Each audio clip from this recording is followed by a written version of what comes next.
The Sacred 28 is a pureblood directory published in the first half of the 20th century that outlines the wizarding world's most pure-blooded magical families, which is to say, the witches and wizards whose ancestors had not muddied their bloodlines with Muggle integration.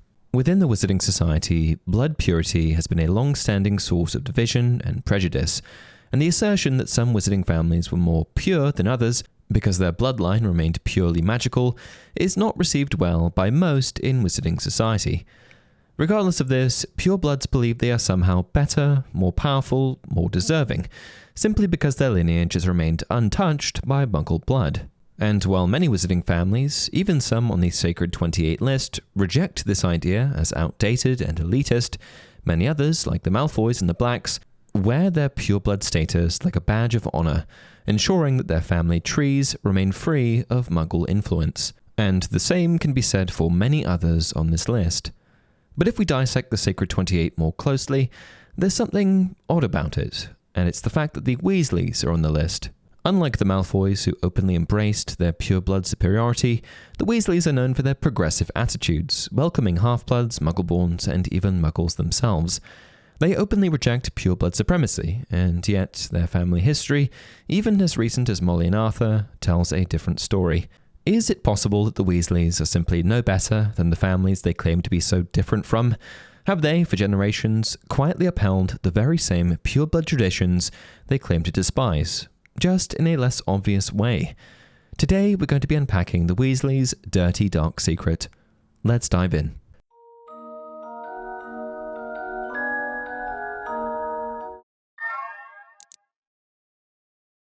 Hey everyone, welcome to another installment of Harry Potter Theory. Let me kick things off by bringing attention to the fact that the wizarding population is quite small, especially when considered in relation to their Muggle counterparts.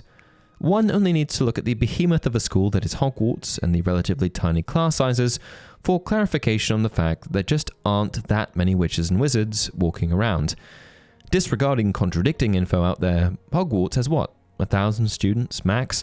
And it contains the entire school-age population of the magical community in Britain. Sure, 100,000 witches and wizards made it to the Quidditch World Cup, but that's an international sporting event that probably everyone goes to, and 100,000 is simply not a massive gene pool, whichever way you want to swing it. And if we consider just how small the population truly is, it becomes increasingly difficult to comprehend how these pureblood families continue to exist. In order to continue pure magical bloodlines, you need other people that come from pure magical blood. There's just no way around it. So how do they do it? Especially the Weasleys, who have such distinctive genetic characteristics. I've got two very different theories, so please hear me out before you make up your minds. Theory 1, a dark truth. Here are the facts. Red hair is rare, very rare, and those with it are said to comprise just 5% of the UK population. This means that, in a given year at Hogwarts, only around 7 students from each year would have it, and this figure includes the Weasleys. Red hair is also a recessive trait, which means that both parents must carry the gene for a child to inherit it. Yet, despite these minuscule odds, the Weasleys seem to have always produced an abundance of distinctly red-haired children. Other pureblood families would have it hard enough when it comes to finding appropriate breeding partners, but if we consider the Weasleys' unique circumstances, it seems completely incomprehensible that they would find appropriate partners generation after generation with such specific filters applied to an already minuscule dating pool.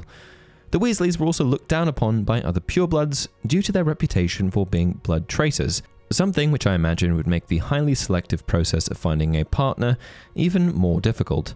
So, bearing all of this in mind, just how did they remain genetically distinct for so long? Especially if we meant to believe that they are such a progressive family as far as blood status is concerned. The best case scenario here is that it was simply the older generations of the Weasley family that upheld the same messed up values as many of their pure-blood contemporaries. It's possible that, at some point in history, the Weasleys were just as obsessed with blood purity as the Malfoys. Only instead of flaunting their superiority, they operated more discreetly, prioritizing marriages that ensured both pure-blood status and their distinct red hair remained intact. I'd imagine that, even for these older generations, finding suitable partners would have been incredibly difficult. But when your ultimate goal is preserving blood purity, and you're a staunch pure-blood elitist, you'd likely be highly motivated to make it work, no matter the challenge. Selective breeding would have been a strict requirement, with marriages carefully arranged to ensure that both pureblood status and the distinctive Weasley red hair were passed down. But given the limited pool of eligible partners, and the added challenge of maintaining a recessive genetic trait, the Weasleys may have resorted to the most extreme measure of all, inbreeding. While other wizarding families at least had the advantage of a broader selection of partners within the pureblood circles, the Weasleys had the added challenge of their genetic uniformity, making their dating pool even smaller. The odds of keeping their line both pure-blooded and red-haired naturally would have been so astronomically low that the logical conclusion would be to keep it in the family far more often than they'd like to admit. And you might be most surprised to hear that this approach wasn't completely unheard of in the wizarding world. In fact, the Gaunts, descendants of Salazar Slytherin, were infamous for their inbreeding, which was what led to their eventual decline into madness and genetic instability. And this might also explain why modern-day Weasleys broke away so drastically from pure-blood traditions. Perhaps they saw what generations of genetic isolation was doing to their family. Given that the modern-day Weasleys seem completely fine, I suspect that their course was corrected before it was too late. Okay, so they probably stopped inbreeding. But does that mean they abandoned their pure-blood ideals completely? I'm still not quite convinced. By the time we meet Arthur and Molly Weasley, the family appears to have abandoned any lingering pure-blood fanaticism. Molly and Arthur claim to marry for love, not bloodline, and they didn't just tolerate Muggleborns, they welcomed them. Their children, in turn, go on to marry half-bloods and Muggleborns, effectively ending whatever selective breeding process may have existed in the past. But my question is this: if the Weasleys are truly as progressive and determined to move on from the selective breeding practices of their ancestors, then why did Arthur Weasley marry a witch from another Sacred 28 family? That's right, Molly Weasley, the matriarch of the modern-day Weasley clan, was born a Pruitt, another one of the 28 most pure families in the wizarding world. If the Weasleys had genuinely abandoned their old ways, wouldn't we expect Arthur to have married outside the Sacred 28, perhaps a half-blood or even a Muggleborn? Instead, he married another pureblood from a similarly long-standing wizarding family. Sure, the Pruitts weren't as outwardly elitist as the Malfoys or the Strangers, but their inclusion on the Sacred 28 suggests that they too upheld blood purity for generations. So did Arthur choose Molly and Molly choose Arthur to preserve a distinct genetic trait and uphold their pure blood lineage? Was this just a remnant of old traditions dying hard, a lingering subconscious preference for marrying within pure blood circles? Or was there still an unspoken expectation within the Weasley family that their bloodline, despite their progressive attitudes, needed to remain as pure as possible? There's no question that Molly and Arthur's children abandoned these practices of preserving their pure blood heritage. For Bill, Charlie, Percy, Fred, George, Ron, and Ginny, it probably wasn't even a consideration. But now the question remains, when did this change in attitude occur? Was it centuries prior, or did it end as recently as the most recent Weasley family members? Or am I completely wrong about everything? And is it possible that no true purebloods have existed for centuries? Theory 2. There are no true purebloods. For all the emphasis placed on blood purity in the wizarding world, there's one big problem. The math simply doesn't add up.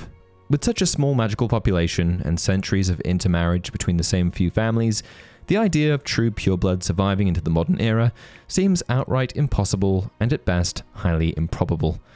I think that more than likely, every so-called pureblood family must have integrated non-magical ancestry into their line, whether they admitted it or not. In the Chamber of Secrets, Ron Weasley even says, "If we hadn't intermarried with Muggles, we would have died out." And the Gaunts are a perfect example of what happened to the families who failed to change their perspective. Unable to preserve their pureblood heritage in a traditional way, they resorted to extreme inbreeding, which in turn led to mental instability, magical degradation, and physical deformities. Given that every other pureblood family on the Sacred 28 seems relatively unaffected by these afflictions, I'd expect that they all succumbed to the crushing reality that, at some point or another, they'd have to diversify their gene pool. If true purebloods did exist at one point, they would have either quietly diluted their bloodline over time to maintain magical strength while keeping the illusion of purity, or suffered genetic decline due to inbreeding and eventually died out. Given that most of these Sacred 28 families still exist in the modern era and aren't complete genetic disasters, aside from a few notable exceptions, it strongly suggests the first option is the more likely truth. Pureblood may just be a label, an outdated, self-serving myth used by elite families to justify their status. And if this is the case, all of the slander I've just slated against the Weasleys in the name of a theory is completely unjustified. What do you think? Do the Weasleys have some skeletons in their closet that they may not be prepared to admit? And does pureblood even exist in the modern era of witches and wizards? Let me know your thoughts down in the comment section below. Until next time, remember, it does not do to dwell on dreams and to forget to live.